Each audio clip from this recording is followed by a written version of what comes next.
days. Former Irish captain and of course my old former pal Rory Best has not old former pal, still pal, has walked over 304 kilometres from the Aviva Stadium, all part of the Rory's Miles2Mayo, raising vital funds for the Cancer Fund for Children and hopefully to build the Daisy Lodge in Cong in County Mayo. Now Rory, it's day 10. I'm sure you're delighted to be almost at the end of it. How's the last couple of days been? Probably the last couple of days has got a little bit tougher because the sun's come out and a few blisters have appeared and we've had a few sort of, the back of my legs and stuff have got quite sore, but I think the way through, the support like that has been incredible.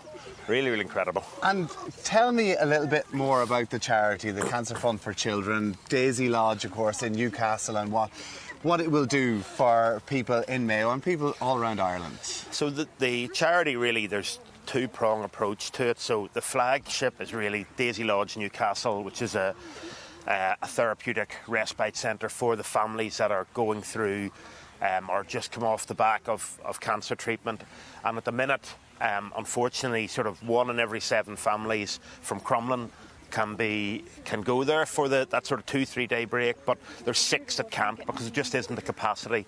But when we build Cong in County Mayo, that means the entire island can be serviced, the entire island can have that break. And the other part of it, Tommy, is that sort of social work. So when you get that awful news of the diagnosis, that they have community workers and they'll come and talk to the family, they'll talk to the children, they'll talk to the siblings, and then they'll refer them into Crumlin, and then when they come out of Crumlin, it's the same thing, that they'll bring them back into the communities. And all those fears and all those, whenever you get that news, the panic that comes in, they will be able to help them through that. So they do both, and it's a holistic approach to helping families through this.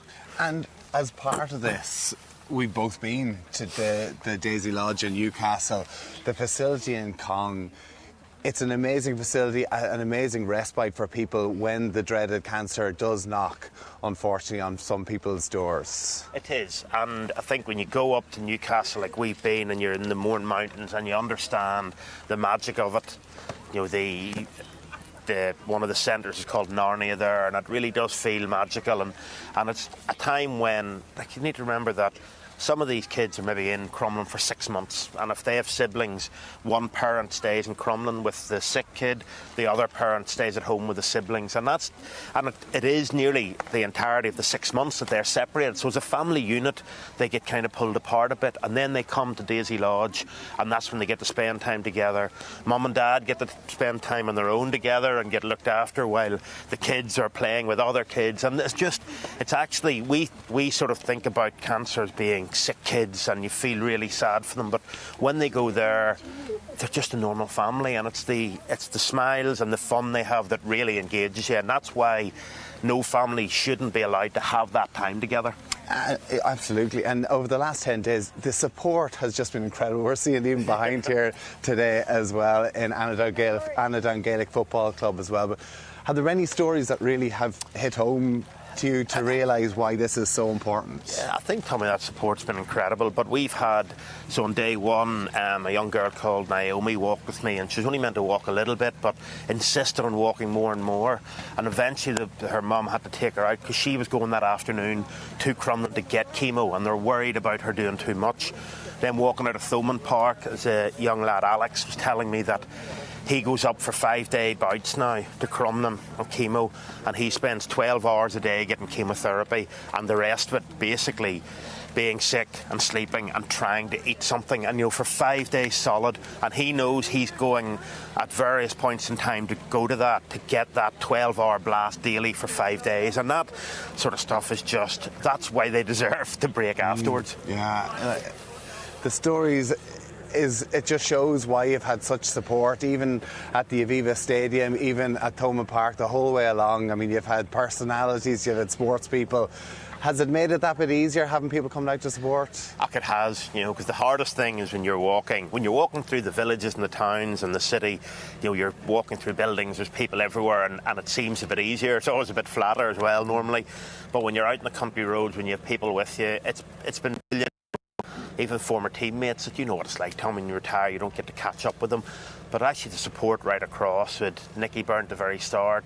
A lot of the hurlers and the Gaelic footballers have been incredible with their time and support, and it's just been all of that the whole way through. And I like probably some of the best bits when you're walking in a country lane in the middle of nowhere, and this sort of a small family comes out, they come running down to the end of their lane to clap you for the 15 seconds that you're walking past them, put a bit of money in the bucket. Those are the sort of bits that are just fabulous, and it makes you remember how much support you got when you played rugby right throughout this brilliant island, and now you're getting it for a brilliant cause. You're just craving getting the clap in the back, aren't you? He just loves it, absolutely. Absolutely. You retired around 4 years, though. And getting involved in charity. I mean, this has become a real legacy project for you. This is your second walk to here at Mayo. You raised over €1 million last time around, aiming for €2 million this year. Is that been something that a real ambition of yours when you did retire, something that you really want to give back?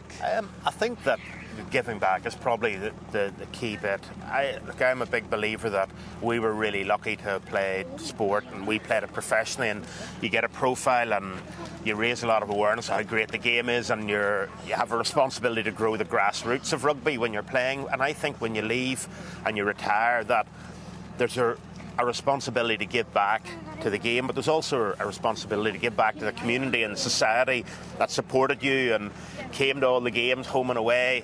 And this is a brilliant way for me to do it.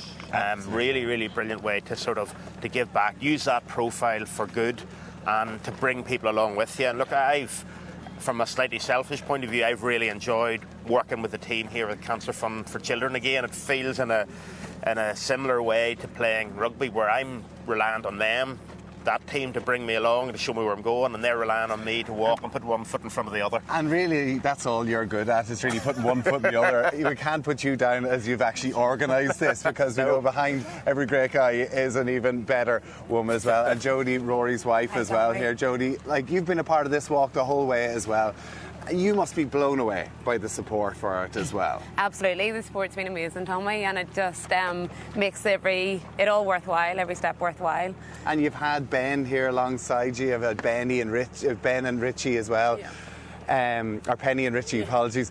It must be nice to have your own kids along, because listen, it's the dreaded phone call that no family wants to get, and you hear these stories, but to have your own family here, it's important to show them that too. Absolutely, and it's when I've got to talk, when Rory's talking with the service user, I get to talk mostly to the mum or the siblings, and it's especially when, as a mum, talking to a mum, that you just realise, the need for this and why we need to, especially in the harder days, just keep going, because you want, if anything should happen, your own family to have that support network there for you.